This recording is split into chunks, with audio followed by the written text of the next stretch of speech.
요한계시록 1장 1절에서 3절입니다. 오늘부터 요한계시록 설교합니다. 주일에도 설교했지만 아침마다 요한계시록을 다시 설교하면서 정리하고자 합니다. 1절 보면 요한계시록은 예수 그리스도의 계시의 책입니다.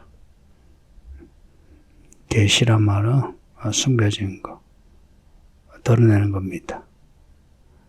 요한계시록 뒤에 7인으로 봉인된 두루마리, 봉인된, 감추어진 것을 어린 양이신 예수님이 펼치죠. 그렇게 봉인된 것을 드러내는 것, 이게 계시입니다. 성경은 계시의 책입니다. 사람으로서는 알 수 없는 하나님의 이야기를, 구원의 길을 하나님이 우리에게 밝혀주신 책입니다. 그래서 성경에서 하나님을 보고 하나님의 말씀을 듣게 되고 또 우리가 살아야 할 길을 살게 되는 겁니다. 예수 그리스도께서 계시한 책이라. 예수 그리스도가 누구신지 아시죠? 구원자입니다. 특히나 요한계시록에는 죽임을 당한 어린 양으로 나타나신 예수 그리스도, 어떻게 우리의 그리스도가 되셨나? 죽임을 당하심으로, 우리를 위하여 피 흘려 죽으심으로 우리를 사셔서 하나님께 바치신 예수 그리스도, 우리의 그리스도이신 예수를 잘 믿읍시다. 요한계시록의 내용은 반드시 속히 일어날 일들입니다. 속히. 이 말은 3절 끝에 때가 가까움이라 하는 말씀과 연결되죠. 속히 때가 가깝다. 2000년 전에 요한계시록을 기록하면서 때가 가깝다 말씀합니다. 요한계시록의 시간은 임박해 있습니다. 2000년 전에 기록되었지만 임박해 있어요. 이제는 그 시간이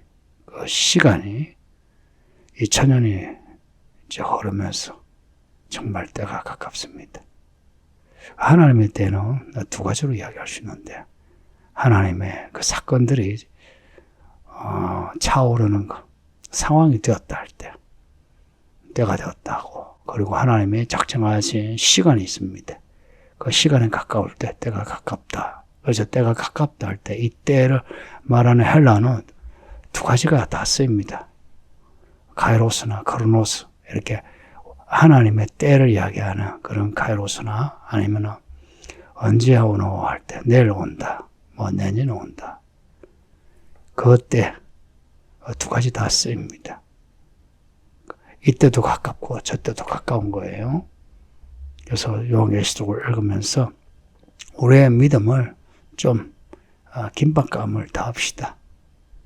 미지근하게 유야무야 놔두지 말고 예수님을 믿는 이 믿음을, 행동을 속히 하자는 겁니다. 요한계시록의 시간은 내일이 없어요. 오늘만 있습니다. 7번의 이야기가 진행되면서 내일이란 말이 안 나와요. 이야기가 중첩이 되면서 마치 하루 만에 일어날 일들처럼 그렇게 기록이 된 거 아시죠? 그래서 믿음에는 내일이 없고 오늘만 있다.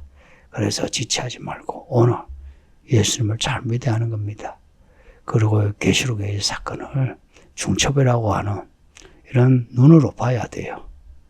하나하나 사건이 하나 끝나고 또 있고 하나 끝나고 또 있는 것이 아니다. 때가 가깝다는 이 말씀은 중첩을 이야기해 줍니다. 2000년 전이나 지금이나 예수님 오실 때가 가까운 거예요. 이 일들을 그 종들에게 보이시려고 요한계시록을 기록하게 하신 겁니다. 요한에게 보여주고 들려주시오. 요한이 기록하여. 그래서 저와 같은 교회 종들의 이 말씀을 읽을 수 있는 겁니다. 이 교회 종들이나 교회 일꾼들, 말씀을 가르치는 사람들입니다. 그래서 말씀을 가르치는 사람은 이 계시의 말씀을 알아야 합니다.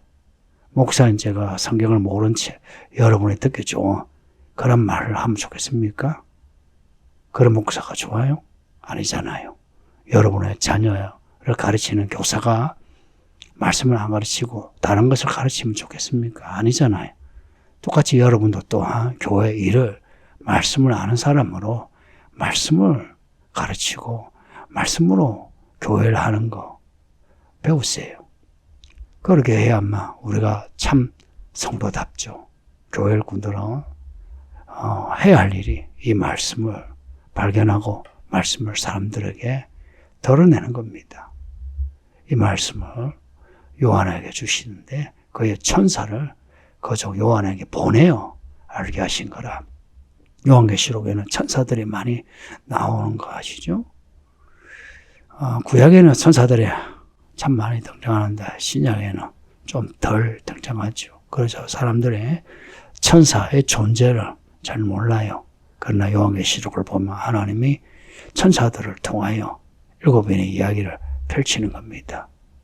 성도님도 하나님의 천군 천사가 지금도 우리와 함께 있으면서 우리를 지켜주고 보호한다는 거 잊지 마세요. 성령의 역사라고 할 때에 그 성령이 천사의 모든 것을 다 포괄하는 말씀입니다.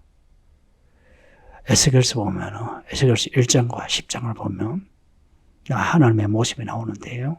내 생물과 바퀴, 날개, 그리고 손들, 사람의 형상 있는데 그 영이 움직일 때에 그 내 생물을 같이 움직여요. 그 영이 누구시냐?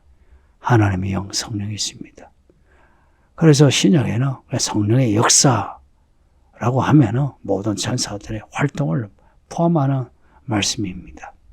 요한계시록에 나오는 그 천사들이 지금도 우리 가운데 활동하고 있다라고 아셔야 돼요. 요한은 천사가 알게 한 모든 것을 다 증언했답니다. 이 말씀을 기록하고 증거했다는 거예요. 그래서 요한계시록은 요한의 증언입니다. 하나님의 말씀과 예수 그리스도의 증거를 다 증언한 겁니다. 이 표현을 잊지 마요. 하나님의 말씀과 예수 그리스도의 증거. 앞에 서신서에도 그 인사말 보면요. 예수 그리스도와 그의 아버지 하나님이 이렇게 같이 나와요. 예수 그리스도와 그의 아버지 하나님 혹은 하나님의 말씀과 예수 그리스도의 증거. 교회는 하나님의 집이면서 그리스도의 몸입니다. 하나님의 집이면서 그리스도의 몸이라. 이런 말씀이 뭘 의미하는가를 생각하셔야 합니다. 교회는 하나님의 자녀들의 모임이에요. 그 자녀들이 어떻게 하나님의 자녀가 되었나? 예수 그리스도로 말미암아 하나님의 자녀가 된 겁니다. 그 말미암아 하는 내용이 죽임을 당하신 어린 양의 모습입니다. 예수님의 말씀은 피 뿌린 말씀이에요. 예수님이 입으신 옷은 피 뿌린 옷입니다. 십자가 죽음의 옷이에요. 우리가 어떻게 하나님의 자녀가 되었나? 예수 그리스도의 그 십자가 죽음으로. 그래서 하나님의 말씀과 예수 그리스도의 증거. 이 말씀은 하나님의 말씀이며 예수 그리스도의 증거입니다. 이 증거를 받은 우리들은 이 증거를 받아들여야 돼요. 받아들이고 예수 그리스도 나를 불쌍히 여기사 구원하여 주소서 하고 예수님 앞에 나아가야 돼요. 그리고 예수님이 하시는 말씀을 잘 들어야 됩니다. 3절 보면은 이 예언의 말씀을 읽는 자와 듣는 자, 그 가운데에 기록한 것을 지키는 자는 복이 있다. 이 예언의 말씀, 요한이 본 것을 다 증언한 이 말씀, 하나님이 속히 일어날 일들을 그 종들에게 보이려고 그의 천사 요한에게 보내 알게 하신 것. 이 예언의 말씀을 읽는 자와 듣는 자, 기록한 것을 지키는 자는 복이 있답니다. 누가 복이 있다고요? 말씀을 읽고 듣고 행하는 자가 복이 있다. 요한계시록은 복의 말씀입니다. 1장에서 복을 이야기하고 그리고 22장에서 두루마기를 빠는 자들은 복이 있다. 복의 말씀입니다. 복 있는 성도들이 됐어요. 2023년 올해 복 있는 성도가 됐어요. 예수님이 언제 오실지 아무도 모르지만 이미 그 계절은 다 된 걸로 보이고 있습니다. 그렇지 않습니까? 때가 가까웁니다. 그 시간이 이제 가깝습니다. 이렇게 시간이 가까울 때에 우리는 더욱더 이 말씀을 읽고 듣고 이 말씀을 행하는 겁니다. 그러한 사람들이 7장에 나오는 인침을 받는 사람이고 14장에서 예수님의 그 시온산에 서 있는 사람이고 20장에서 새 예루살렘에 들어가는 사람들입니다. 서울교회는 교회 성도들이요. 부디 이런 복 있는 성도가 되시길 바랍니다. 올해 이렇게 시작하는 이 시즌에 부디 마음 믿음으로 다부지게 가져서 말씀 많이 읽고 배우고 생각하고 또 감동을 가지고 결심하여 말씀을 살아낼 수 있기를. 그래서 우리에게 보이려고 이 말씀을 이렇게 기록한 것, 이 말씀을 통해서 예수 그리스도를 보고 하나님 아버지를 보고 천사들의 그 활동도 보고 또 우리가 어떻게 살아야 하는가도 보고 그렇게 복 있는 성도들이 되시기를 예수 이름으로 축복합니다. 아버지 하나님 감사합니다. 요한계시록을 읽고 말씀을 듣습니다. 이 말씀을 한번 읽고 또 다시 이 새벽에도 또 읽습니다. 아버지, 이 말씀을 통하여 성경 66권을 정리할 수 있게 하시고 그동안 읽고 배웠다 요한계시록을 또한 정리하여 우리 마음에 새기는 은혜가 있게 하옵소서. 감사하고 예수님 이름으로 기도합니다. 아멘.